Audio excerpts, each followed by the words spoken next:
Okay. Bienvenue, Evelyne et Karine, au podcast Mon paradis dans la backyard. Fait que là, Merci. vous autres, vous habitez dans ma backyard, je pense. Evelyne, toi, tu es à Deux-Montagnes, puis Karine? Sainte-Thérèse. Sainte-Thérèse. OK, good. Fait qu'on on est local. Puis là, aujourd'hui, on va surtout parler du nouveau livre de Karine qui s'appelle Manger et bouger intuitivement. Un livre que j'ai pas fini de lire, mais je suis rendue pas mal loin. Je suis pas mal loin. Puis j'ai dit, il faut absolument que j'interviewe Karine, vu que je la connais. Puis aussi, j'ai pensé que ce serait pertinent que Evelyne serait là parce qu'elle a la même philosophie, je pense, que Karine par Je rapport pense à que oui. l'alimentation intuitive. Puis, juste avant, je veux dire, je vais lire vos bios parce que là, je vous ai espionné, là, ce que ça disait sur vous parce que je parle avec des pros puis je veux que les gens le sachent. Fait que, Evelyne Debloc, tu es diplômée en baccalauréat et d'une maîtrise en nutrition sportive de l'Université de Montréal. C'est bien Yes, ça? c'est Tu bien ça. détiens un diplôme en nutrition sportive du Comité international olympique. C'est bien ça. Tu es reconnu du Conseil de développement excellence sportive des Laurentides. Puis plein d'autres choses. J'étais vraiment épatée à quel point. Fait que, Evelyne, je l'adore. Elle m'a beaucoup aidé à comprendre la science derrière ce qu'il faut que je fasse quand je fais du sport. Qu'est-ce qu'il faut que je mange? Comment ça marche? Tu m'as beaucoup aidé avec ça dans les dernières années. Super. Puis Karine, je vais lire directement en arrière du livre, diététiste, nutritionniste et titulaire d'une maîtrise en sciences de l'activité physique. Tu poursuis actuellement tes études en doctorat. Yes, on va bientôt pouvoir m'appeler docteur. Oh, Wow! man! Puis tu as fondé Endorphine Nutrition Sportive, une entreprise en consultation qui aide les gens à adopter un mode de vie actif, intuitif et bienveillant et les athlètes à performer avec une approche anti-régime. Puis on va parler de ça aujourd'hui. Tu as sorti ce magnifique livre ici cette année, en 2022, avec ta collègue Geneviève Nadeau. C'est bien ça? Oui, qu'on salue aujourd'hui, qui est en train de s'occuper de ses petites popounes, qui ne peut pas collaborer au podcast aujourd'hui. Je l'avais invitée voir si elle pouvait participer, mais elle n'était pas disponible, donc je la représente aujourd'hui. Ah, d'accord, d'accord. Mais c'est drôle, mais après d'avoir lu ce livre-là, j'ai vraiment l'impression de la connaître aussi parce que vous avez été quand même intime, vous avez dit beaucoup de choses personnelles, puis même toi, Karine, j'ai comme appris à te connaître mieux, même si je te connaissais déjà avant, là. Fait que merci beaucoup pour ce livre-là. Fait qu'on va en parler aujourd'hui, puis je trouve que c'est probablement un des podcasts les plus importants que je vais avoir fait pour les Québécois puis pour le monde, tout le monde, de toutes les grandeurs. Fait que j'ai vraiment hâte. Fait que là, moi, je vais juste raconter mon histoire, puis là, ça va mettre la table là, sur la discussion, puis après, je ne parlerai plus, je vais juste poser des questions. Evelyne connaît un petit peu l'histoire. Là. Moi, j'ai été élevée dans une famille où être mince, c'était comme une vertu morale. Puis, sinon, c'est un manque de maîtrise de soi. Donc, c'était quasiment péché de ne pas être mince. Puis, j'ai vraiment été enseignée comme ça. Donc, on mettait vraiment les mains sur un pédestal. Puis, le poids, c'était vraiment important. Puis ça, c'est des croyances que j'avais super ancrées toute ma vie jusqu'à l'âge de 40 ans. J'ai vraiment cru ça. Pour moi, c'était important d'être mince, c'était important de bien manger, de s'entraîner, puis toute cette culture-là qui va avec. Puis là, j'ai lu le livre Anti-Diet que Evelyne m'a forcé à lire sur un road trip. Moi et Philippe, on a été à Cleveland, on a écouté ce livre-là, on l'a détesté. Là, tu l'as. J'ai détesté ce livre-là. On criait après la radio là, parce que c'était un livre audio. On était, nos yeux roulaient en arrière de la tête parce qu'il y avait tellement un agenda. J'ai trouvé une politique aussi là, sur le gauchisme puis l'anti-patriarcat puis tout ça. Puis j'ai détesté. Mais quand on est revenu d'Ohio, autant Philippe et moi, on avait eu un changement de paradigme. Comme on avait complètement changé d'avis sur des croyances très ancrées. C'est un livre qui est choquant, hein? Ça vient justement vraiment très challenger tout ce qu'on a appris choquant. depuis toujours. Donc, c'est vrai, j'avais le même ressenti que toi en lisant ce livre-là aussi. Ah oui! C'est choquant, puis après ça, ça te fait réfléchir, puis là, tu évolues dans ta pensée. Exactement. Puis là, Evelyne m'a dit de lire Intuitive Eating de Evelyn Tribole. Puis là, j'ai trouvé que c'était beaucoup plus scientifique, c'était moins, il y avait moins d'agenda politique, j'ai trouvé. Mais quand j'ai lu ton livre, Karine, j'ai fait « Oh my God, c'était ça le livre que ça prenait. » Un livre qui n'avait pas un agenda politique, mais qui d'une façon douce, expliquait tous les concepts que j'avais compris de Anti-Diet, mais pour les Québécois, en interviewant des Québécois, fait que j'ai trouvé ça fabuleux. Fait que ça, c'est la table. ça, c'est mon histoire. Puis là, je vais vous poser des questions que j'aurais probablement posées avant, là, quand je lis ce livre-là. Puis j'espère que les gens qui écoutent vont peut-être avancer un petit peu plus dans le sujet. Ils vont peut-être vouloir lire le livre ou communiquer avec une de vous pour aller plus en profondeur dans ce sujet-ci. Fait que premièrement, ma première question, c'est pourquoi écrire un livre qui est sur le gros bon sens? Tu lis ça, c'est juste du gros bon sens. Puis là, t'es comme, pourquoi ça prend un livre? Karine, explique-moi ça. Dans le fond, je vais reprendre ce que tu disais avec le livre de Anti-Diet puis de Intuitive Eating. C'est que moi aussi, quand je les lisais, je trouvais qu'ils étaient un peu lourds à lire, qui étaient super intéressants, mais super intéressants pour moi qui est nutritionniste puis qui m'intéresse au sujet puis qui est déjà quand même touché par la grossophobie puis tout ce qui entoure la culture des diètes. Puis en le lisant, je me disais, ça n'a pas de sens qu'il n'y ait rien en français. Puis là, depuis, il y a le livre de Karine Gravel également qui est sorti, qui est super intéressant, puis qui est très différent de notre livre. Donc, vraiment, les deux sont complémentaires. Mais au moment où j'ai eu cette idée-là, puis que j'ai contacté Geneviève pour l'écrire, il n'y avait rien en français. Donc, pour moi, ça ne faisait pas de sens qu'il y ait plein de gens qui, sans savoir, sont à la diète parce que être au régime, être dans la restriction, c'est pas nécessairement suivre une diète. On peut être à la diète sans le savoir. Donc, moi, je voulais offrir cet outil-là pour les gens qui n'ont pas nécessairement conscience qu'ils vivent ces restrictions alimentaires-là ou qui en ont conscience, mais qui ne savent pas comment s'en sortir parce que c'est bien beau, on commence à en parler du fait qu'on vit dans une société qui est grossophobe puis qu'on a vraiment une difficulté en relation avec notre poids, notre image corporelle. C'est bien beau tout ça, mais qu'est-ce qu'on fait une fois qu'on sait qu'on est dans cette société-là puis que ça vient brimer notre qualité de vie? Donc, c'est pour ça que le livre, on l'a fait vraiment comme très imagé, très vulgarisé pour offrir quelque chose de concret que les gens vont pouvoir utiliser puis amorcer une réflexion par eux-mêmes. Parce que c'est sûr que c'est pas la même chose que d'avoir un accompagnement personnalisé, mais j'apprendrai peut-être rien à personne aujourd'hui si je vous dis que les psychologues, les listes d'attente, elles sont majoritairement fermées. Les nutritionnistes au public, c'est difficile d'avoir accès. Donc, c'est un outil à moindre coût pour commencer une réflexion en attendant de pouvoir avoir accès à des services, que ce soit du côté du public ou du privé, si jamais on a les moyens de se le permettre puis qu'on trouve quelqu'un qui peut nous accompagner là-dedans. Mais c'était vraiment, l'idée, c'était ça, c'était d'accompagner les gens. Oh, les bruits de fond, hein? Je m'excuse!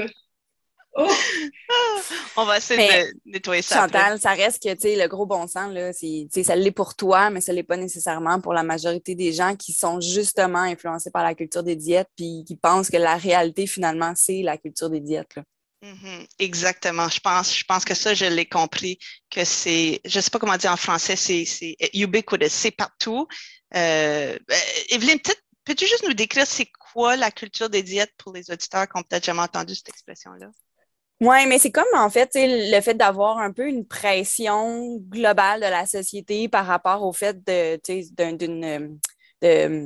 en fait, des conditions de santé ou de composition corporelle, puis dans le fond, une pression par rapport à la perte de poids pour atteindre finalement ces standards de beauté-là, là, un peu. Je ne sais pas si je l'explique comme il faut, Karine. Ben oui, tout à fait. C'est exactement ça. C'est la pression d'être mince, tout ce qui entoure ça, autant quand c'est clair, c'est clair comme de l'eau de roche que c'est la culture de diète, autant quand c'est plus insidieux aussi. Il y a comme plein de façons d'avoir... Pouvez-vous nous donner un exemple de quelque chose qui serait insidieux? Mettons, tu t'entraînes, tu commences à t'entraîner, puis on te félicite pour ta perte de poids, ou on te félicite pour t'entraîner, puis on te donne des conseils en lien avec les exercices qui brûlent le plus de calories. Donc, ça sous-entend que tu veux brûler des calories parce que tu veux être plus mince, alors que c'est peut-être même pas ça ton objectif. Puis en fait, ça devrait pas être ça ton objectif. OK, je pense qu'on commence à rentrer dans le sujet, là.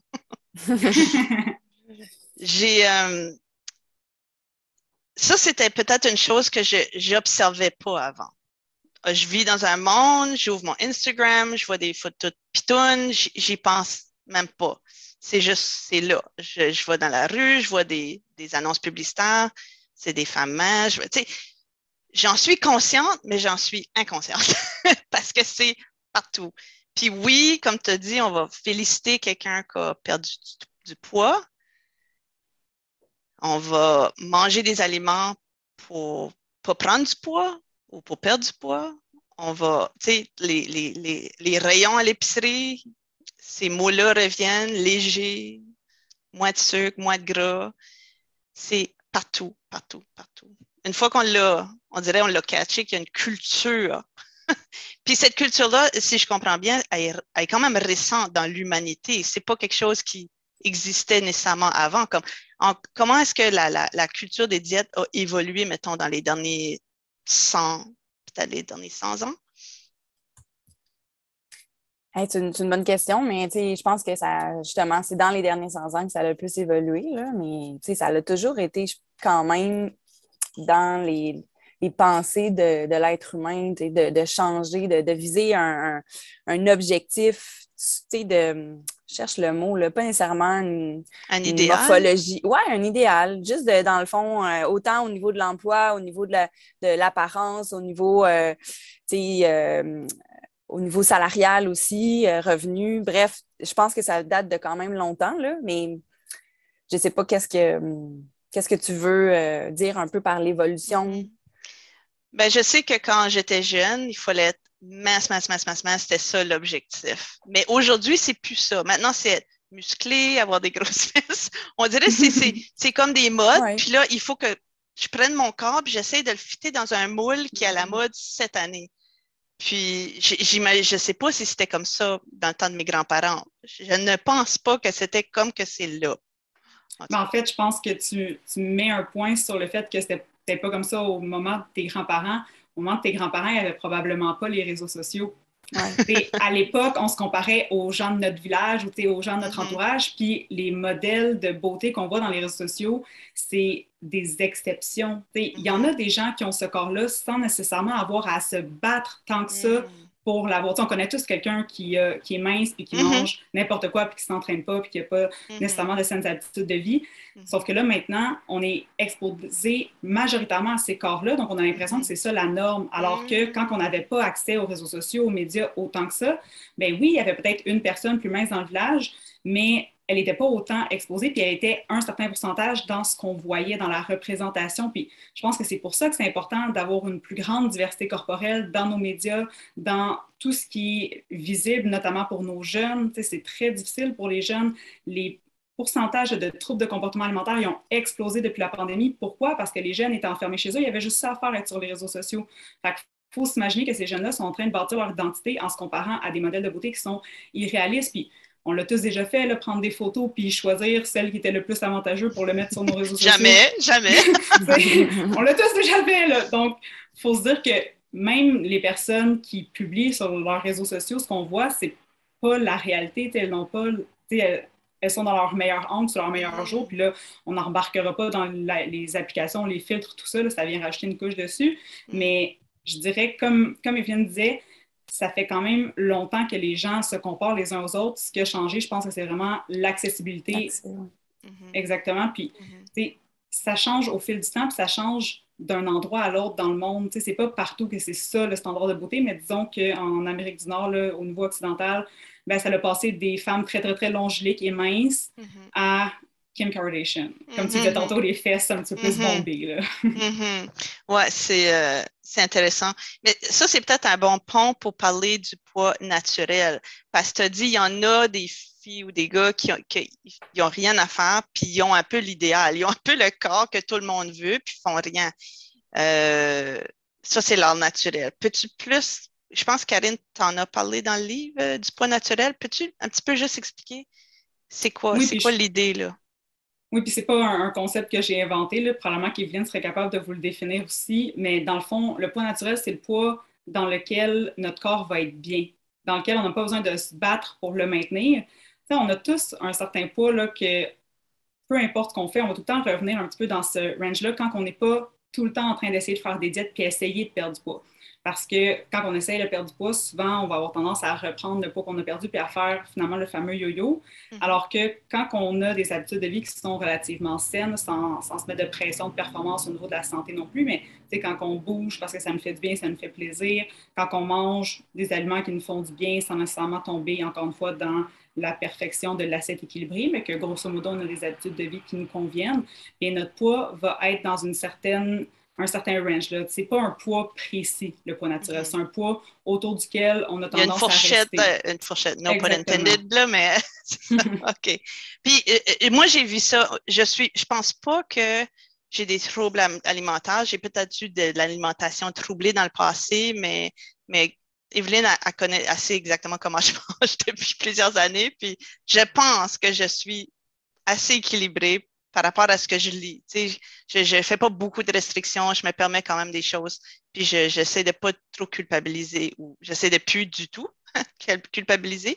Mais j'ai remarqué que sans faire du yo-yo, mon poids naturel fluctue par rapport à, je te donne un exemple, si je vais faire un triathlon, ben là, je vais beaucoup m'entraîner pour le triathlon, puis naturellement, je vais perdre du poids. C'est comme juste naturel, mais j'ai pas été dans la restriction, je me suis pas entraînée pour perdre du poids, ça s'est fait naturellement. Puis là, après, je reprends une certaine masse après, puis c'est comme ça. Dans ma tête, c'est normal, c'est comme le cycle de mon année. Est-ce que ça, c'est du yo-yo dieting ou ça, c'est juste le poids naturel qui est dans sa fourchette? Y a-t-il une grosse variation entre tes poids? Parce que si on parle de poids in-season et off-season, puis qu'il y a des variations de comme 20-30 livres, ben là, c'est sûr que ça serait du yo-yo, mais si c'est une petite variation, je pense que ça peut être naturel parce qu'effectivement, notre niveau d'activité physique peut varier tout au long de l'année.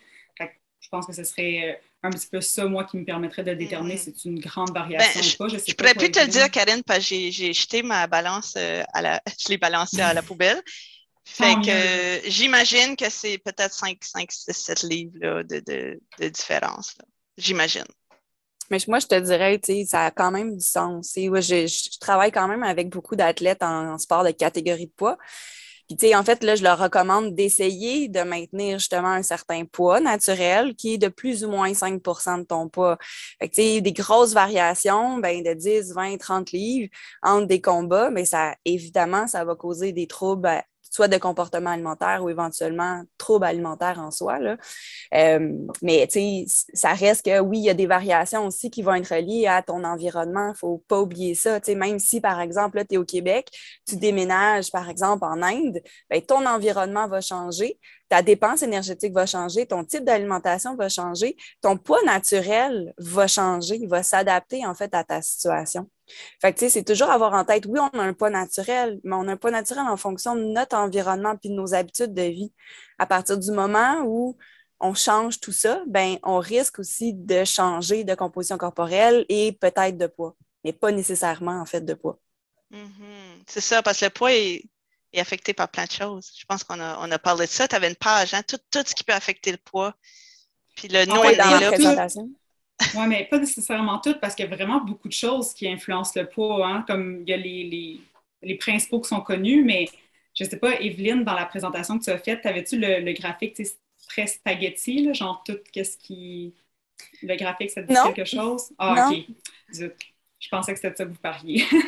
Non, j'avais en fait... C'était Karine qui avait un tableau dans le livre qui disait, tu sais, il y a les hormones, il y a l'âge, il y a l'environnement, il y a l'accessibilité à la... Je sais pas, tu sais, je sais pas, là, j'en passe, là, mais il y avait plus que juste la bouffe.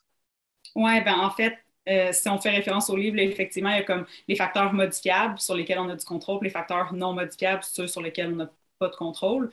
Mais même ce tableau-là, qui a quand même plusieurs points, on le nommait que ça vient d'une référence justement que le nombre de facteurs qui sont interreliés aussi, parce que chaque facteur individuel va peut-être influencer un autre facteur. Puis le graphique qui représente ça, là, dans le fond, les causes de l'obésité, c'est un graphique qui représente ça, tout ce qui peut influencer le fait qu'on prenne du poids ou que notre poids varie à tout le moins. C'est un gros graphique qui démontre qu'on est capable de regrouper par catégorie, mais dans les faits, il y a tellement d'éléments qui influencent le poids que on ne peut pas dire que c'est juste les calories qui rentrent et les calories qu'on dépense. C'est tellement plus compliqué que ça, mais la culture des diètes, des fois, elle aime ça simplifier les choses. C'est très complexe. Ça, c'est une autre chose que j'ai réalisé. J'ai dit, juste le sujet, d'aborder ce sujet-ci est super complexe. Là, tu as dit un mot, tu as dit obésité. C'est quoi l'obésité selon toi, Karine? Oh mon Dieu, ben, il y a comme deux définitions, si on veut, l'obésité. Puis, tu sais, là, on pourra peut-être faire justement un disclaimer que l'obésité, le terme, c'est pas un terme qui est apprécié de tous parce que ça médicalise les gens qui ont un poids qui est plus élevé. Donc ça, on pourrait dire qu'on n'est pas nécessairement en faveur de ce terme-là ou pas. On fait juste l'utiliser parce que c'est le terme qui est utilisé par les gens. Mais il y a comme la définition selon l'indice de poids corporel, donc selon le poids par rapport à la taille, il y a des catégories qu'on va classer dans l'obésité. Donc il y a cette première définition-là qui est simplement définie par ça. Il y a la deuxième définition d'obésité qui est vraiment une problématique au niveau du fonctionnement des cellules adipeuses, donc les adipocytes. Donc là, c'est vraiment quand que le poids qui est supérieur, il devient problématique. Mais quand on regarde l'obésité juste avec l'indice de masse corporelle, la fameuse IMC, bien, ça ne définit pas si la personne a un problème de santé. Donc, il y a vraiment comme deux façons de le définir. Puis c'est ça qui vient créer beaucoup de polémiques là, parce qu'il y a des gens qui ont l'impression qu'il faut qu'on définisse que l'obésité, c'est une maladie, puis d'autres qui sont comme, ben non, c'est juste un terme pas très gentil pour décrire les gens qui vivent dans des corps qui sont plus gros. Donc, ça dépend de quel point de vue on le voit, mais c'est un terme qui est sujet à beaucoup de polémiques récentes. Evelyne? Ben oui, en fait, par rapport à l'IMC, ça reste que c'est très controversé. Je pense quand même qu'il y a une certaine utilité de par sa création. L'objectif, en fait, de l'IMC, c'est d'évaluer globalement, un poids par rapport à une grandeur, mais beaucoup plus au niveau d'une population et non d'un individu. Fait que je pense que cet outil-là a quand même une forme d'utilité. Même chose dans le fond pour le sport. Ben, si on voit que l'IMC est supérieur, mais il est supérieur pourquoi? Il peut avoir un surplus de poids au niveau graisseux, mais il peut avoir aussi un surplus de poids au niveau musculaire. Il ne faut pas oublier que, par exemple, si j'ai un bodybuilder qui va avoir une masse musculaire très élevée, il va être très lourd par rapport à sa grandeur. Et théoriquement, pas théoriquement, en fait, on penserait que cette personne-là sera en meilleure santé, mais le muscle est quand même un poids qui va avoir un impact sur la respiration, sur la circulation sanguine. Donc, ça ne veut pas nécessairement dire que c'est mieux. Fait qu'il y a quand même une certaine place, à mon avis, de cet indice-là, mais le fait de se catégoriser, je suis d'accord, ça ne mène à rien, autant au niveau individuel qu'au niveau, en fait, d'une consultation avec un professionnel de la santé, là. Fait que c'est d'évaluer beaucoup plus loin, donc idéalement, ce que le corps contient ou la condition du moins de santé qui voit, est-ce que c'est vraiment pertinent de perdre du poids? En général, non. C'est plus de changer, en fait, des habitudes de vie en lien avec la condition qui est problématique.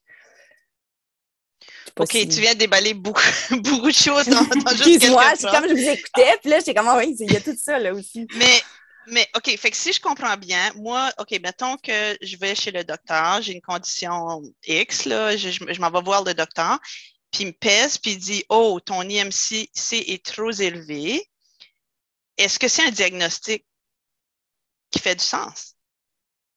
Selon ce que tu viens de dire, ce que tu viens de dire, c'est non. Tu ne peux pas baser la santé de quelqu'un sur un IMC. C'est pas ça qui va déterminer. Et si j'ai bien compris, peut-être dans Anti-Diet, il a dit que certaines personnes plus grosses ne se font pas traiter correctement au médecin parce que leur IMC est trop élevé. Donc, ils se font dire de perdre du poids et d'ensuite revenir pour régler l'autre problème. Avez-vous quelque chose à dire par rapport à tout ça? Bien, c'est sûr que oui, mais je peux laisser Evelyne en premier parce que dans le fond, tu l'as comme reformulé ce qu'elle avait dit. Fait que je vais te laisser, puis après ça, je rajouterai. Mais tu sais, je pense que dans toute, en fait, la culture des diètes est partout, là, autant même chez les médecins. Fait qu'il y a encore un jugement aussi de dire, bon, parce que tu viens ici pour, mettons, telle raison, OK, je vois que tu as un surplus de poids. Donc, tu sais, la conclusion peut être rapide de dire, tu sais, perds du poids, puis probablement que ça va régler ton problème, ce qui n'est pas nécessairement le cas. Donc, je pense que c'est comme souvent aussi une mauvaise évaluation. Puis, c'est un peu ça, globalement, là, c'est que d'un, on ne définit pas justement ton IMC, ta condition de santé en fonction de ton IMC. Puis, encore, comme tu dis, il y a un jugement, là. Il y a un jugement qui est présent, puis il faut être capable de reconnaître que ça fait longtemps qu'on entend ces choses-là. Fait que c'est normal, d'une certaine façon, d'avoir ces pensées-là. Mais il faut aller beaucoup plus loin, le raisonnement, beaucoup plus loin que juste, ce qu'il y a de l'air, là, finalement, la personne. Puis, tu sais, je pourrais ajouter aussi que la santé, c'est pas juste la santé physique, Tu as la santé mentale, tu as la santé sociale, c'est vraiment multifactoriel la santé. Donc, de simplifier la santé à, perds du poids, puis tu reviendras me voir après, puis si c'est pas réglé, ben là, on investiguera plus loin. Alors que la même raison de consultation pour quelqu'un qui est mince serait tout de suite prise au sérieux. Puis des témoignages de gens qui ont été diagnostiqués trop tard pour mille et une raisons, vraiment, c'est pas peu commun, là. C'est vraiment désastreux à quel point ça peut mener à des diagnostics qui sont retardés, puis ça nuit à la qualité de vie de la personne. Puis non seulement ça, mais il y a aussi le fait qu'il y a des gens qui n'ont pas envie d'aller voir leur médecin parce qu'ils savent que c'est encore de leur poids qui va leur parler. Puis la personne, elle a déjà essayé de perdre du poids. Ça ne tente pas de se faire dire ça encore. Ça ne tente pas de voir le jugement parce que effectivement, on a tous grandi dans cette culture-là.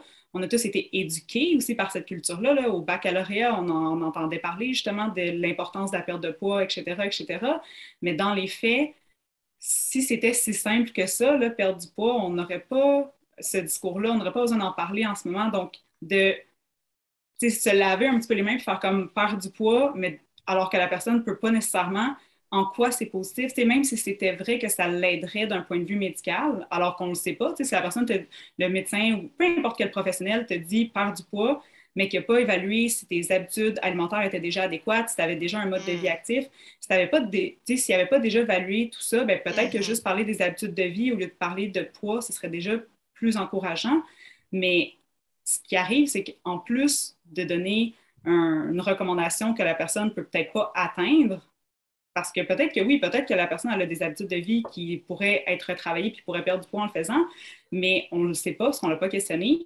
Puis même si elle le pouvait, ben qu'est-ce qui est pire? Avoir un poids qui est plus élevé, mais avoir une relation qui est saine avec son corps et avec la nourriture, ou perdre du poids, mais développer un trouble de comportement alimentaire ou une relation troublée avec son corps? Tu sais, des fois, on mise beaucoup sur la santé physique, alors que la santé mentale, elle est tout aussi importante. C'est juste que c'est moins visible, hein, si on veut, comme on ne saigne pas quand on a un trouble alimentaire, on n'a pas l'épaule déboîtée quand on a un trouble alimentaire, c'est moins visible, alors que c'est très problématique, puis ça a une influence énorme sur la qualité de vie, les relations que la personne peut avoir avec son entourage, ses performances sportives, son éducation, si elle est à l'école au niveau de la concentration, donc ça a tellement d'effets par la suite que c'est très simpliste et malheureusement, c'est très courant d'avoir une recommandation de perte de poids alors qu'il y aurait probablement mille et une autres choses sur lesquelles on pourrait travailler qui seraient plus bénéfiques pour la personne. Pourquoi c'est mal d'essayer de perdre du poids? C'est pas mal d'essayer de perdre du poids, ça c'est peut-être le premier point que je dirais. Ce qui est mal, c'est la pression qu'on se met pour y arriver, puis c'est comment que le message est véhiculé. T'sais, on a le droit d'avoir envie de modifier nos habitudes de vie, puis d'avoir en tête qu'on serait plus heureux si on était plus mince. Mais honnêtement, pour en accompagner des personnes qui ont des troubles du comportement alimentaire, des relations troublées avec la nourriture, ben c'est pas dans 20 livres que tu vas être plus heureuse. Tu seras peut-être même pas plus heureuse avec 20 livres en moins, peut-être même qu'au contraire, tu vas être encore plus préoccupée par le poids, par l'alimentation. Donc, c'est pas mal de vouloir perdre du poids. Ce qui est mal, c'est la culture des diètes qui te fait croire que tu devrais vouloir perdre du poids. Mm-hmm. Mais quelqu'un qui est dans un corps plus gros, puis qui veut perdre pour d'autres raisons, y a-t-il des dangers là-dedans? Il me semble que c'est santé de vouloir perdre un petit peu plus de graisse. Comme tu as dit, il y a une certaine graisse. J'ai pas trop compris, là. Il y a une partie, tu as dit qu'il y avait l'IMC, mais il y avait des cellules piteuses. J'ai pas trop compris, là, qui étaient plutôt dangereuses. Moi, si j'ai ça, moi, je veux les perdre. Fait il est où le problème, là? Mais l'affaire, c'est que, excuse-moi, Karine, c'est que si tu perds du poids, ça ne veut pas nécessairement dire que tu vas améliorer ta condition de santé non plus. T'sais. Ça ne veut pas dire, encore une fois, on se parlait tantôt, il y a plusieurs choses qui affectent le poids. Mais ce n'est pas parce que tu vas perdre du poids que tu vas nécessairement non plus perdre la masse grasse. Là. OK. Fait que si moi, dans ma tête, j'ai décidé que je voulais perdre du poids, il est où le problème? Mettons que j'enlève toute l'histoire de la culture de diète, là. Juste pour moi, je veux perdre du poids. Il est où le problème? Je vais aller sur un régime, je vais couper, puis en quoi est-ce que c'est mal? Bien, mettons, la première chose, c'est que s'il n'y a pas de culture de régime, c'est quoi la motivation pour laquelle tu voudrais perdre du poids? Tu m'as dit pour ta santé, mettons? Ouais, mettons, ma vitesse sur mon vélo serait vraiment améliorée si j'avais un petit peu de poids en moins. Fait que ça pourrait être ça ma motivation. Fait qu'il y a eu le OK. problème. Comme je disais tantôt, il n'y a pas de problème à vouloir perdre du poids dans la mesure où ça ne va pas exacerber d'autres problématiques. Donc, si on garde l'exemple d'être plus rapide sur ton vélo, ben Evelyne va probablement pouvoir t'accompagner là-dedans, qu'il n'y a pas juste ton poids. Tu sais, oui, il y a la gravité, donc effectivement, plus tu es lourd, plus tu es difficile à déplacer, je suis d'accord, mais tu n'es pas une masse inerte. Tu es un être humain, tu es vivante, tu es composé de cellules, c'est vraiment un organisme qui est complexe, donc c'est pas juste une question de masse à déplacer.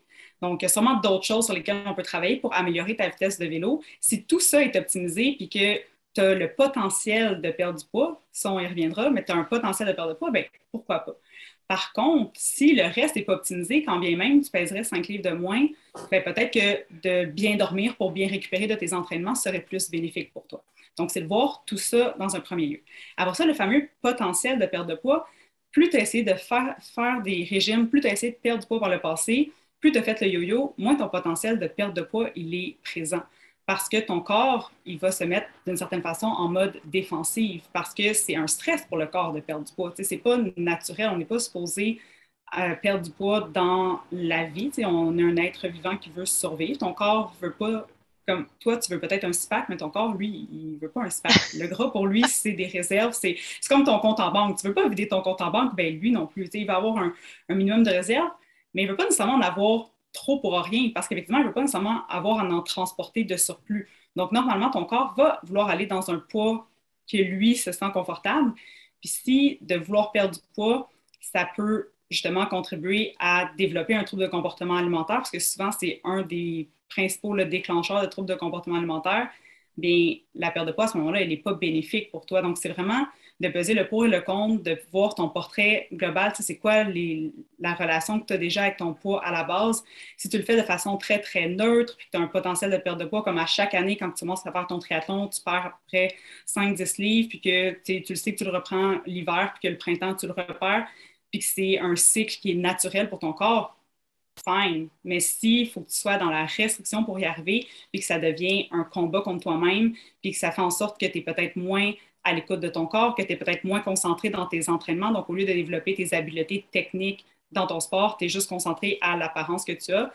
Là, ça peut être le début d'une relation qui est troublée avec la nourriture. Puis, on veut pas ça parce que tu vas avoir à manger pour le restant de tes jours. Donc, tu veux pas que à chaque jour, tu sois confronté à ça, malheureusement. OK, tu as parlé de restrictions. Puis là, je veux vraiment qu'on parle de ça, parce que pour moi, ça, c'est un des gros points, la restriction. Fait que pour moi, la restriction, à moins que je me trompe, c'est comme aller sur une diète. Par exemple, je vois ça, une diète qui m'empêche de manger tel type d'aliments, comme des glucides, par exemple, ou je vais aller sur Weight Watchers, ou une application, je vais compter mes calories. Donc, je vais me restreindre dans certains aliments ou quand j'ai faim, je ne vais pas manger parce que j'ai plus de points ou j'ai plus de calories pour la journée par rapport à ce que j'ai dépensé, tout ça. En quoi est-ce que ça, c'est dangereux pour moi? Mettons que tu as parlé des troubles alimentaires, mais y a-t-il d'autres dangers à la restriction? C'est pas une vertu d'avoir de la maîtrise de soi? Evelyne, est-ce que tu veux y aller? Il me semble que je parle beaucoup, Oui. je te laisse un petit peu. Non, il n'y a pas de problème. Écoute, la restriction, en fait, de un, c'est qu'il faut se dire que plus tu te restreins quelque chose, plus tu vas vouloir aller chercher cette chose-là. C'est le propre de l'être humain. Fait que c'est sûr que plus tu t'empêches, tu te dis, ben, j'ai pas le droit de manger telle chose, ben, tu te le répètes, mais dans ta tête, tu vas aussi te répéter de manger cette chose-là. Et à partir du moment où tu vas avoir accès à cet aliment, ben, probablement que tu vas briser ta règle. Alors, si tu brises ta règle, ben, tu vas dire tant qu'à ça, on va en manger un peu plus. Donc, c'est là que les compulsions vont arriver, la perte de contrôle, la culpabilité qui va s'en suivre parce que justement, j'ai perdu contrôle. Et donc, c'est comme un cycle vicieux qui va s'enclencher. Donc, vu que j'ai la culpabilité, vu que j'ai perdu contrôle, ben, je vais avoir une plus grande restriction parce que là, il faut que je récupère ce que j'ai fait de pas correct. Fait que ces cycles qui est négatif-là, ben, amènent finalement un peu le phénomène des yo-yo là, qui va avoir un impact aussi sur le métabolisme. Donc, c'est un peu ce qu'expliquait Karine. Je te dirais qu'aussi au niveau sportif, tout simplement, le fait de te restreindre, Ben, à court terme, ça peut affecter tes performances parce que tu vas manquer d'énergie. Ça peut aussi augmenter tes risques de blessures parce que tu n'auras justement pas assez d'énergie. Ça peut affecter ta récupération. Donc, si tu ne récupères pas bien, ben, tu vas avoir la difficulté à revenir au sport. Tu risques d'avoir aussi peut-être un peu plus de dépression parce que tu fais moins d'exercice. Tu sais, ça peut aller loin, là, tout ça. Puis, ben, plus, en fait, je me restreins à long terme, mais plus ça va affecter aussi, en fait, globalement, ben, soit mes os, soit ma masse musculaire, ma masse grasse. Même des fois, je vois des athlètes qui se restreignent tellement qu'ils finissent par engraisser plutôt que finalement prendre la masse musculaire, même s'ils bougent beaucoup. Fait que c'est comme si des phénomènes d'adaptation que le corps va se protéger, soit aussi perdre ses règles, donc l'incapacité à avoir des enfants. Fait que, tu sais, ça peut être très, en fait, minime. On se dit, bah, c'est pas très grave, mais plus on s'en impose, plus, en fait, la roue, elle s'enclenche de négativité avec les conséquences de plus en plus importantes. Wow. OK, fait qu'il y a certains dangers à la restriction. Oui. Mais j'avais une conversation avec des amis minces l'autre jour, puis pour eux, c'était simple. Si tu es une personne qui est très grosse, donc beaucoup plus grosse que la moyenne, pour toi, ça devrait être très, très, très simple de perdre toutes là, je fais des guillemets avec mes doigts, là, ces livres en trop là, parce que clairement, tu es dans les excès tout le temps. Donc, tu as juste à manger normalement, puis tu vas peser normalement à la fin de tout ça. Ça sonne logique, oui ou non? C'est triste comme constatation. C'est ça la grossophobie, hein? C'est de penser que les personnes qui vivent dans des corps plus gros, là, les personnes qui sont grosses, c'est un manque de volonté puis c'est un manque de contrôle de leur part, alors que c'est tellement pas ça. Mais c'est ça que la société, la culture des diètes nous fait croire, mais c'est pas vrai. C'est vraiment, c'est loin d'être vrai. C'est l'impression qu'on a, mais il y a plein de personnes qui sont grosses, qui ont des meilleures habitudes de vie que toi et moi probablement. Puis il y a plein de personnes qui sont minces, qui, à l'opposé, ont des habitudes de vie qui sont vraiment pas, qu'on va pas envier nécessairement. Donc, c'est triste de constater qu'on a ces pensées-là. Puis après ça, il ne faut pas s'étonner que les personnes grosses n'ont pas nécessairement envie d'aller dans les gyms parce qu'ils vivent cette grossophobie-là. Les gens vont prendre pour acquis que ah, ben, tu sais, elle fait bien de se prendre en main ou il fait bien de se prendre en main, alors que dans les faits, la personne, elle va peut-être s'entraîner parce que ça lui fait du bien, justement, au niveau de sa santé mentale, parce que ça lui fait, tu sais, justement, sécréter des endorphines, elle se sent mieux, puis il n'y a pas nécessairement un objectif de perte de poids, mais on prend pour acquis que parce que quelqu'un est gros, nécessairement, il veut perdre du poids, alors que ça, c'est pas vrai. Ça peut être vrai parce qu'on est dans une société qui est grossophobe, donc ça se peut qu'une personne veut perdre du poids puis qu'elle est grosse, mais c'est pas tout le temps vrai, puis c'est surtout pas tout le temps vrai que la personne, elle est négligente et elle n'a pas de saines habitudes de vie. Ça peut être vrai, mais c'est pas tout le temps le cas, contrairement à ce que la Ça, c'est société nous fait intéressant. croire. Fait, puis tu l'as dit dans le livre, puis je pense que je l'ai même surligné. Il y a une phrase que tu as dit, puis je pense que je ne l'aurais pas lu dans l'autre livre, mais c'est là où j'ai trouvé que ton livre était plus équilibré. Euh, où ce que tu as dit que le poids réaliste, on reparle du poids naturel, qu'on maintient d'une façon plus ou moins stable selon les aléas de la vie en adoptant de saines habitudes sans nous priver ni faire d'activité physique à l'excès. J'ai trouvé ça intéressant que tu parles des saines habitudes. Donc, si je comprends bien, moi, je peux avoir de super bonnes habitudes, je mange bien, je m'entraîne, je bouge et tout ça. Puis le résultat, c'est que c'est un poids plus gros. Mm-hmm. Puis pour quelqu'un d'autre, c'est un poids plus mince. Mais que si mes habitudes sont néfastes, puis je mange, je sais pas moi, du McDo tous les soirs, je peux être gros, puis c'est à cause de mes mauvaises habitudes. Mais nous, la culture, on met tout ce monde-là dans le même panier. J'ai bien compris? Oui, puis c'est triste. C'est très triste. C'est triste, puis c'est injuste, C'est surtout. injuste. En parlant d'injustice, il y a un terme que vous utilisez tout le temps, puis c'est le privilège de minceur. C'est quoi ça, le privilège de minceur? Mais dans le fond, le privilège de minceur, c'est le fait d'avoir des privilèges puis de ne pas nécessairement s'en rendre compte. Puis c'est là que c'est des privilèges parce qu'on ne vit pas ces injustices-là. C'est d'avoir le privilège de ne pas subir les injustices que les personnes qui vivent dans les corps plus gros vont vivre. Je te donne un exemple. Si je t'invite à aller manger au restaurant en fin de semaine, ben peut-être que tu vas aller regarder le menu sur Internet pour voir, tu sais, comme c'est quoi qu'il y a sur le menu, puis comme juste te faire une petite idée de c'est quoi le type de restaurant, mais tu ne vas pas nécessairement aller voir les photos du restaurant sur Google pour voir si les chaises ont l'air d'être assez solides pour toi. Tu ne vas pas aller voir si la banquette elle est assez large pour que tu rentres en arrière. Tu ne vas pas être inquiète de prendre l'avion parce que ça se peut qu'il n'y ait pas de ceinture, puis il va falloir que tu demandes un ajustement de ceinture, puis que ça va être un peu stigmatisant parce que tout le monde va voir que toi, tu n'as pas la même ceinture que tout le monde. Tu ne vas pas te poser la question quand tu vas aller chez le médecin, est-ce que je vais être capable d'être assise confortablement sur le, je ne sais pas comment ça s'appelle, là, mais comme le truc sur lequel on s'assoit quand on va chez le médecin. C'est toutes ces choses-là que quand tu vis dans un corps qui est non gros, tu n'as pas besoin d'être mince, mais juste de vivre dans un corps qui Tu est réalises dans pas, la norme, comme, tu ne réalises pas t'en ça. es pas conscient. Alors que la personne qui est grosse, elle, à tous les jours, elle vit ces micro-agressions-là qui lui rappellent que, ben, elle a juste 2 magasins dans sa ville dans lesquels elle peut trouver des vêtements qui sont à sa taille. Pas nécessairement à son goût, juste à sa taille. Fait que ça, c'est terrible quand tu réalises ça. Mais là, puis là, je joue l'avocat du diable. Ces personnes-là, s'ils n'aiment pas ça, ben pourquoi ils ne font pas juste changer leur corps pour en avoir un qui est plus adapté? Ben, parce que c'est leur poids naturel, c'est peut-être celui qu'ils ont en ce moment. Fait que ça, c'est mon autre question. Est-ce qu'un poids naturel peut être très, très gros? Oui, Je il peut sais être pas plus si je... élevé. OK. Evelyne? Ben, oui, mais tu sais, encore une fois, c'est relatif à ton environnement, tu sais. Fait que est-ce que cette personne-là serait toujours grosse à son poids naturel? Je pense pas. Mais ça veut pas dire qu'on veut sortir cette personne-là de son environnement.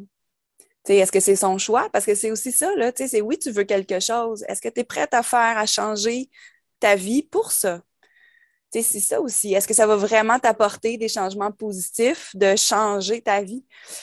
Dans le sens que, tu sais, par exemple, aussi simple que, bon, ben, il faudrait que tu fasses plus d'exercice pour perdre du poids. Mais si tu n'es pas en mesure d'en faire plus, tu sais, il faut, dans ce moment-là, c'est de voir est-ce que, tu sais, bon, ben, j'apprends à apprécier ce corps-là? Est-ce que j'apprends à vivre avec ce corps-là? Ou, ben, tu sais, oui, je vais décider de changer dans le poids, mais est-ce que ça va me rendre plus heureuse? Tu sais, encore une fois, ça revient à l'objectif qui est pas, devrait pas être une perte de poids, mais tu sais, qu'est-ce qui fait que tu n'es pas bien? T'sais, oui, peut-être, OK, tu ne te trouves pas belle ou beau, mais est-ce que c'est vraiment le poids? Je pense qu'une personne qui va te rencontrer, au bout du compte, n'a pas aucune idée du poids que tu as sur la balance. Là. Fait que c'est au-delà, en fait, du poids. Là. Ça revient toujours à revoir ton objectif, mais qui n'est pas un poids, vu que de façon générale, de toute façon, on le contrôle très peu. Voire pas. Mais je vais dire très peu parce que je le contrôle dans certaines situations sportives, mais c'est très spécifique. Puis encore une fois, mais on le sait qu'on a toujours une indécision, pas une indécision, mais un risque que ben, on ne puisse pas le faire, ce changement de poids-là. Je parle dans le fond dans des catégories de poids. OK. Fait que ça, c'est ça. Wow, là, mais on est ailleurs. Là. Ouais. Là, tu viens de toucher un point. Là, tu dis qu'il y a certaines personnes qui ne peuvent pas maigrir ou ne peuvent pas perdre du poids. Je ne veux pas dire le mot maigrir, là, mais ne peuvent pas. Est-ce que c'est vrai dans leur environnement que c'est impossible ou c'est toujours possible? Est-ce que c'est toujours possible? C'est une bonne question, mais je pense que c'est possible. Je pense que c'est possible, mais la question réelle, c'est est-ce que je devrais? Et probablement pas, là. C'est surtout ça. OK. Puis j'ai aimé, je Parce que pense ça ne va que... pas nécessairement, en fait, excuse-moi Chantal, mais Oui. même si tu arrivais à perdre ton poids, mais est-ce que tu serais en mesure de le maintenir? C'est ça aussi, là. Ouais, pourquoi je vois ça constamment, des gens qui perdent des énormes quantités de poids, puis là, je les revois la prochaine fois, puis ils ont tout repris et souvent plus. Qu'est-ce qui explique ce phénomène-là? On le voit constamment, les gens ils font des diètes spéciales, perdent énormément de poids, tout le monde les applaudit, waouh, waouh, waouh, on est fiers de toi. Puis là, on ne sait plus quoi dire parce que la prochaine fois qu'on les voit, ils sont Oui, ben moi, à ailleurs. mon avis, tu m'ajouteras, Karine, s'il y a d'autres choses, là, mais j'ai comme l'impression qu'il y a comme 2 causes à ça. La première, c'est la restriction qu'on se parlait tantôt. Tu t'es tellement restreint que ben, quand tu arrêtes ton régime, ben, tu vas avoir le goût d'aller chercher des choses que tu t'es privé longtemps. Et probablement en grande quantité. Puis, ben, probablement aussi qu'en faisant ta diète, ben, tu n'as pas changé tes habitudes. Fait que tu reviens avec les habitudes que tu avais avant parce que c'est celles que tu connais. Fait que tu vas revenir avec ton poids plus l'impact de tes compulsions alimentaires reliées à ta restriction. Mm-hmm. Oui, puis tu sais, j'ajouterais peut-être l'aspect justement adaptation métabolique. Tu sais, quand on fait une perte de poids qui est volontaire, mais il y a quand même justement des choses qui se passent dans notre corps qui vont faire en sorte que ça va être plus difficile de perdre du poids par la suite. Donc, si c'est plus difficile de perdre du poids par la suite, éventuellement, quand on est dans notre processus de perte de poids, on finit par atteindre un plateau. Puis là, des fois, ce que les gens vont faire vont être encore plus restrictifs dans leur alimentation, vont essayer de brûler encore plus de calories dans le sport. Puis là, ils vont peut-être briser ce plateau-là, vont recommencer à perdre du poids, mais finalement, ça va être juste au niveau de leur corps que ça va être plus dommageable. Puis quand ils vont cesser cette restriction-là qui n'est pas nécessairement soutenable à long terme, bien là, ils vont revenir à leurs anciennes habitudes, comme Evelyne le disait. Puis là, ça va être beaucoup plus rapide à reprendre le poids, sauf que le poids qui va être repris, ce ne sera pas nécessairement que de la masse musculaire, parce que souvent, quand on perd du poids, on ne perd pas que du gras, on perd aussi de la masse musculaire. Donc, je vais peut-être revenir à mon poids initial, peut-être même plus, sauf que je ne vais pas nécessairement reprendre la masse musculaire que j'avais initialement. Donc là, mon métabolisme peut être un peu ralenti en raison de ça, donc va être moins efficace. Puis là, s'ensuit la fameuse roue qui tourne, qui fait en sorte que plus le premier régime que quelqu'un fait souvent va être plus facile, puis plus on a fait de régime, plus ça va être difficile de perdre de poids par la suite, puis plus le regain de poids va être facile. Je me rappelle pas dans quel livre il parlait que justement d'avoir une grosse perte de poids, puis reprendre du poids, puis perdre le fameux yo-yo, le dommage que ça fait à nos organes, puis notre corps, est de loin pire, si j'ai bien compris, à avoir un surpoids, entre guillemets. Ça se peut qu'on en parle dans les autres livres. Je sais qu'on en parle un petit peu, Geneviève et moi, mais on n'est pas allé trop dans le détail parce qu'on voulait que ce soit un livre grand public, puis ça reste que c'est quand même plus spécifique d'aller dans le détail des organes, mais on a lu des articles scientifiques qui donnaient ces exemples-là, que quand on étudiait, parce que, tu sais, il n'y a pas d'études qui démontrent que le poids, vraiment comme perdre du poids, égale meilleure santé. C'est des études d'association, la plupart. Donc, on associe un poids plus élevé à plus de risques de maladie, mais il y a 1 million d'autres facteurs confondants qui peuvent être dans cette équation-là. Puis on a beau essayer de, en statistique, là, on va dire, mettre des modérateurs dans nos modèles d'analyse. Donc, on a beau faire tout ça, n'en demeure pas moins que si je vous ramène à l'exemple de tout à l'heure que dans ma clientèle, j'en ai des femmes et des hommes qui sont plus gros puis qui n'ont pas le goût d'aller voir le médecin, à part s'ils ont vraiment, vraiment de besoin. Puis Michael Bergeron, là, qui donne un témoignage dans notre livre, puis qui a lui-même écrit un livre aussi là, sur la grossophobie, puis justement les injustices que les personnes grosses peuvent vivre, bien, lui-même, là, il a été à l'hôpital parce qu'il y a un marteau qui lui était tombé sur la tête, puis le médecin lui a parlé de son poids. Peux-tu bien me dire en quoi un marteau qui me tombe sur la tête a rapport avec mon poids? Tu sais, c'est zéro corrélé.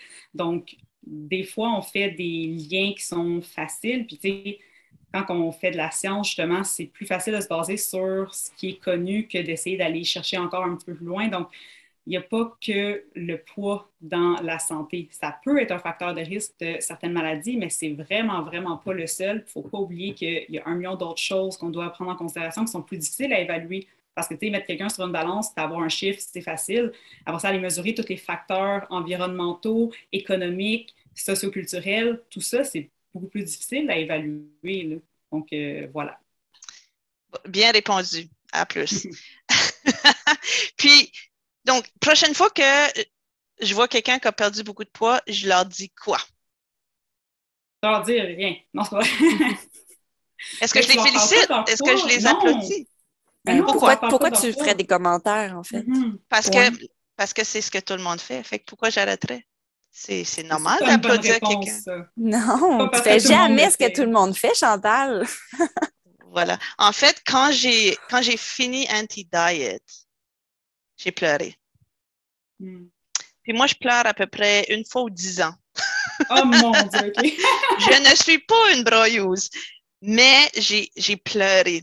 Puis, je pense que c'est parce que j'ai réalisé que pendant 40 ans, j'ai fait partie du problème et non de la solution. Puis que j'étais très creuse dans la culture des diètes. Puis je faisais en fait tout ce qu'il ne fallait pas faire, surtout vis-à-vis d'autres personnes. On ne connaît rien de leur vie. On ne sait pas. Puis justement, tu as parlé, je pense, dans ton livre, un exemple d'une mère monoparentale qui essaie d'élever ses enfants sur un petit budget de, mettons, 30 ans. Puis là, une autre fille célibataire de 30 ans. Puis là, avoir les attentes égales pour ces deux femmes-là qui ont des vies complètement différentes. Pourquoi est-ce qu'on jugerait basé sur leur corps comme le résultat de leur succès de vie ou quelque chose comme ça? Puis j'ai réalisé que je faisais partie des gens qui jugeaient, des gens qui étaient dans des corps plus gros sans du tout savoir leur vécu. Fait que oui, je pense que plus jamais, plus jamais je vais faire de commentaires sur le poids d'une personne ou applaudir une perte de poids. Fait que c'était ma leçon, ma grosse leçon Puis, de vie. c'est vrai autant quand ça se veut bienveillant et positif que quand ça se veut justement un petit peu moins constructif, que ce soit pour féliciter une perte de poids ou pour encourager quelqu'un à en perdre parce qu'on s'inquiète pour sa santé puis qu'on voudrait que la personne prenne soin d'elle avec des guillemets. Même si c'est une bonne intention, ça ne veut pas dire que ça a un effet positif sur la personne. Donc, c'est Exact. vraiment, c'est justement, on ne se tape pas sur la tête, on a tous contribué à la culture des diètes, on fait partie de cette société-là, donc il ne faut pas s'en vouloir de ce qui a été fait par le passé. À ce moment-là, on pensait bien faire, mais là, maintenant qu'on le sait que c'est pas constructif, c'est pas aidant, maintenant qu'on s'en rend compte et qu'on est de plus en plus sensibilisé à ça, c'est là qu'il faut qu'on change les choses, c'est là qu'on peut éduquer, outiller les gens autour de nous pour essayer on n'éradiquera pas la culture des diètes demain. Non. Non. Peut-être pas la semaine prochaine non plus, mais ça, on peut au moins contribuer à ouvrir l'esprit des gens puis à les faire réfléchir avant de commenter l'apparence, le poids, peu importe de quelqu'un, bien, ce sera déjà un pas dans la bonne direction parce qu'effectivement, tu ne sais pas pourquoi que la personne a perdu du poids quand tu la félicites. Peut-être qu'elle vit une dépression, une séparation, elle vient de perdre son emploi puis elle n'a plus envie de manger puis elle perd du poids. Puis toi, tu vas l'encourager dans quelque chose qui ne va pas bien dans sa vie. Puis après ça, quand la personne reprend le poids, ben, elle va savoir que tu le vois. Donc, comment les gens se sentent quand ils ont été félicités d'avoir perdu du poids, peut-être par restriction ou par trouble alimentaire. Ils n'ont pas mangé depuis 6 mois, parce que j'en ai connu qui ils arrêtent simplement de manger pendant 6 mois. Ils commencent à perdre leurs cheveux, leurs organes commencent à leur lâcher. Puis tout leur entourage les applaudit. Bravo, continue, continue. Ils sont sur l'article à mort, puis on les applaudit. Puis là, ils reprennent le poids. Comment ils se sentent? Je pense que c'était ça que j'avais réalisé. Comment ils se sentent par la suite quand ils retrouvent leur poids d'origine, puis qu'ils ont démoli leur métabolisme, puis qui sait qu'est-ce qu'ils ont fait à leur corps, vraiment, on ne le sait pas, là, les conséquences graves. Puis nous, on a encouragé ça sans réaliser. Avec la bienveillance, là, comme tu dis, les mobiles ne sont pas mauvais, mais les effets néfastes restent dans ces situations-là. Fait que là, peut-être qu'on va commencer à conclure. Le livre, Karine, il est écrit pour qui? Est-ce qu'il est écrit pour des gens juste avec des troubles alimentaires? Non, pas du tout. En fait, il est écrit pour toute personne qui est curieux ou curieuse de savoir comment manger et bouger de façon plus intuitive. Donc, comment se reconnecter avec son corps. Donc, que ce soit juste parce qu'on a déjà essayé de s'entraîner par le passé, puis à chaque fois, on payait un abonnement au gym pendant 1 an, puis on y allait pendant 2 semaines, bien, ça peut s'adresser à ces personnes-là. Si on est tanné justement de se faire dire que pour être en santé, il faut être mince, il faut manger parfaitement bien, bien, ça s'adresse à ces personnes-là aussi. Donc, ça s'adresse à toute personne qui est curieux, qui va en apprendre sur l'alimentation et l'activité physique, mais avec une approche qui est positive, qui est bienveillante, puis qui est concentrée sur être à l'écoute de son corps. Donc, il donne des outils concrets puis des pistes de réflexion sur cette thématique-là. Même que je te dirais que c'est pas nécessairement, ça vise pas nécessairement les personnes qui ont un trouble du comportement alimentaire parce que dans le livre, il y a un petit logo, là, contenu sensible, qu'on a identifié pour dire aux personnes que si tu es dans un trouble qui est actif, là, vraiment, tu es dans une phase aiguë de ton trouble alimentaire, puis ça peut être trigger pour toi de lire certaines choses, bien, on l'a identifié parce que pour parler de certaines choses, bien, des fois, on donne des exemples parce que c'est plus parlant pour les gens. Donc, des fois, ça peut être des exemples parce que Geneviève en parle dans le livre qu'elle vivait avec un trouble du comportement alimentaire. Donc, elle parle un petit peu de ses expériences, puis à certains endroits, elle dit des choses qu'elle faisait sans entrer dans le détail, là, je vous rassure, mais elle dit des exemples d'aliments qu'elle prenait pour se couper la faim, par exemple. Donc là, on va le mettre le trigger parce qu'on sait que pour certaines personnes, bien, ça peut leur donner des idées.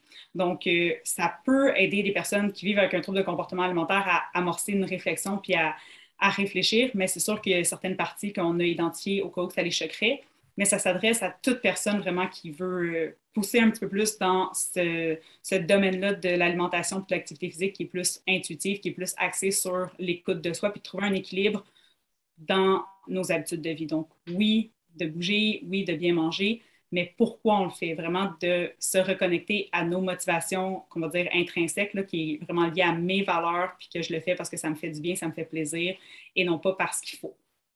OK, fait que si moi, je veux perdre du poids, c'est pas le livre à lire. Pas nécessairement parce que dans l'introduction, on le dit que si toi, tu veux perdre du poids, on va pas te dire de ne pas perdre de poids. On va te dire de garder avec ouverture, quand tu vas lire le livre, d'être ouverte à ce que tu vas lire parce que ça peut être choquant, un peu comme Anti-Diet.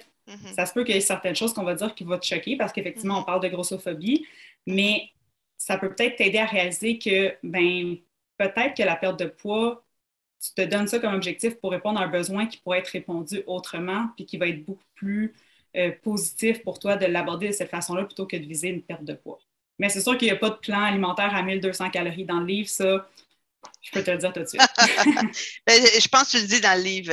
L'objectif de l'alimentation intuitive ou de bouger intuitivement, l'objectif n'est jamais la perte de poids. Je pense que tu le dis clairement dans le livre.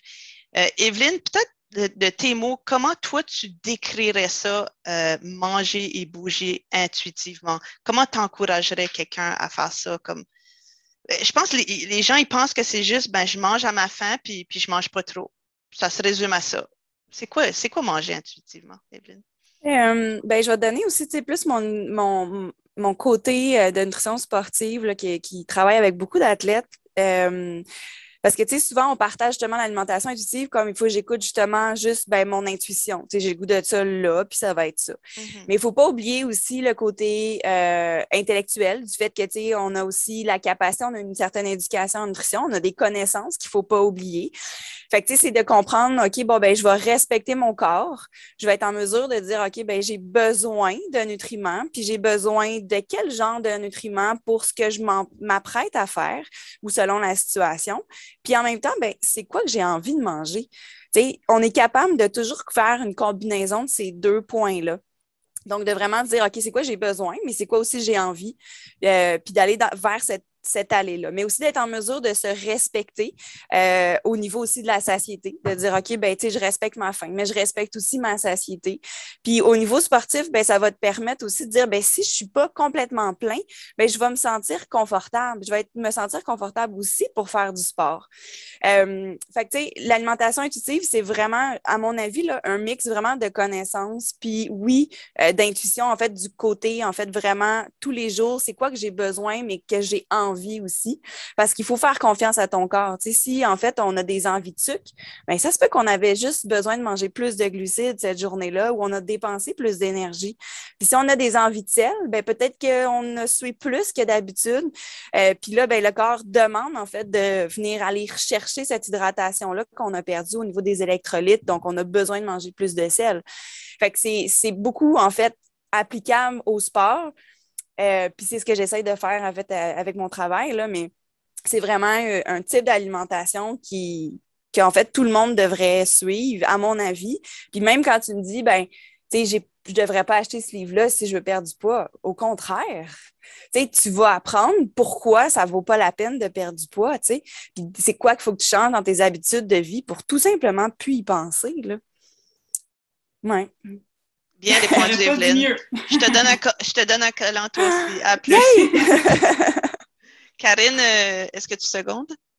Ben oui, je seconde que effectivement, des fois, dans les réseaux sociaux, on a l'impression que l'alimentation intuitive, c'est juste mange ce que tu veux, quand tu veux, tant que tu écoutes ta faim, c'est correct. Mais moi, j'aime souvent donner cet exemple-là quand que je vais courir ou je sais que je vais courir cet après-midi.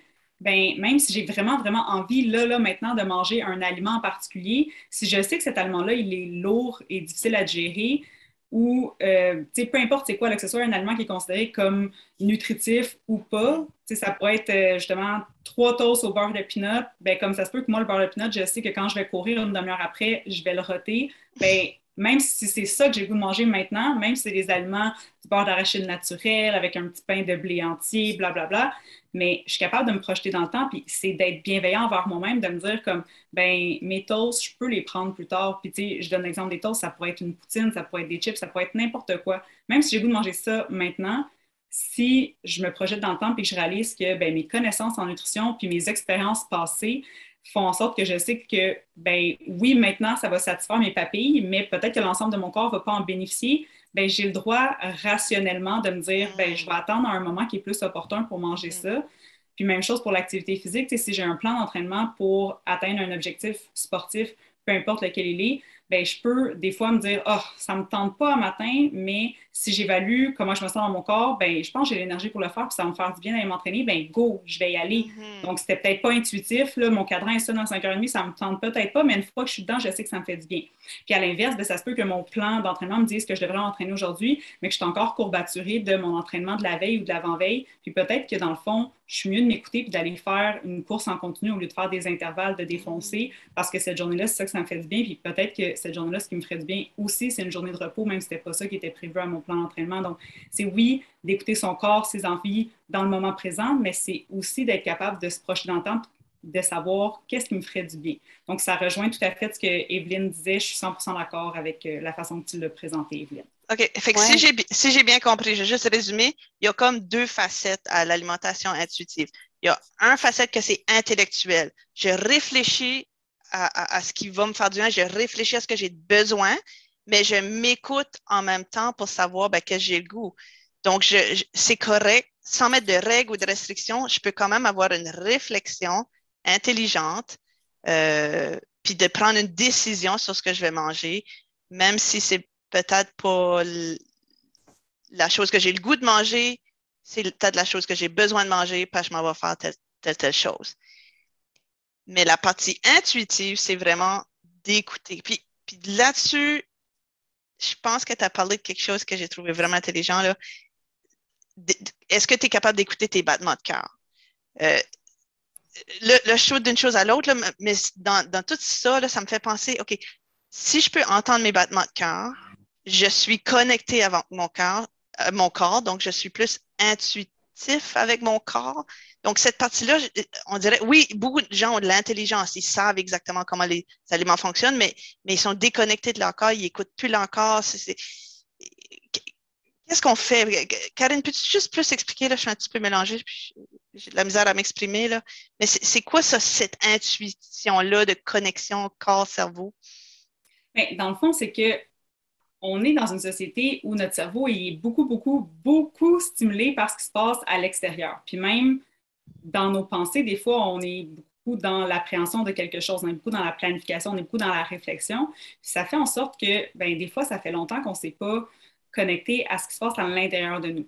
Un autre exemple que d'écouter ses battements de cœur, ça peut être de reconnaître qu'on a envie d'aller à la salle de bain. Tu sais, des fois, on a envie d'uriner, mais là, on est en réunion, peu importe, on n'y va pas tout de suite, puis là, comme on oublie. Mais l'urine dans notre vessie, elle est encore là, elle n'est pas partie, elle n'est pas disparue. Puis là, à un moment donné, l'envie d'uriner réapparaît tout d'un coup, puis là, il faut vraiment aller à la toilette. Mais c'est ça, être un petit peu déconnecté de son corps, c'est que notre cerveau est tellement occupé à d'autres choses qu'il arrête de nous faire savoir, on est comme plus, on perçoit plus les signaux qu'il nous envoie. Puis la faim, c'est un des signaux qu'on a tendance à oublier le plus rapidement possible parce qu'on suit un horaire souvent pour manger. Tu sais, c'est à midi que c'est mon heure de dîner, puis c'est avant de partir au travail que je vais déjeuner. Puis on n'est pas très, justement, intuitif dans la façon qu'on structure notre horaire. Donc, on a tendance à oublier un petit peu comment reconnaître ces signaux-là. Puis la façon de s'y reconnecter, c'est justement de pratiquer un peu la pleine conscience ou, tu sais, au moins de prendre le temps de s'arrêter. Puis quand on arrive pour manger, bien, d'enlever les distractions, parce que si on mange en même temps qu'on travaille ou qu'on mange en même temps qu'on regarde la télévision, qu'on n'est pas à l'écoute de la satisfaction que les aliments vont nous apporter, mais ça se peut qu'on soit rassasié, qu'on ait comblé nos besoins nutritionnels, qu'on ait rempli notre estomac, mais qu'on n'ait pas satisfait nos papilles gustatives, puis la région dans notre cerveau qui fait qu'on ressent que c'est agréable de manger. Des fois, c'est ça qui fait qu'on a encore le goût de grignoter dans la soirée ou qu'on a le goût d'aller chercher un petit sucré, parce que des fois, on ne s'est pas donné le droit de percevoir ce plaisir gustatif-là parce qu'on était trop occupé par autre chose. Donc, ce qui se passe à l'intérieur de notre corps, c'est vraiment, ça se fait un peu automatiquement, mais si on ne prend pas le temps d'en prendre conscience, bien, on n'est pas aussi satisfait, on ne va pas être aussi à l'écoute des signaux que notre corps nous envoie. Puis ça, c'est quelque chose qui se pratique.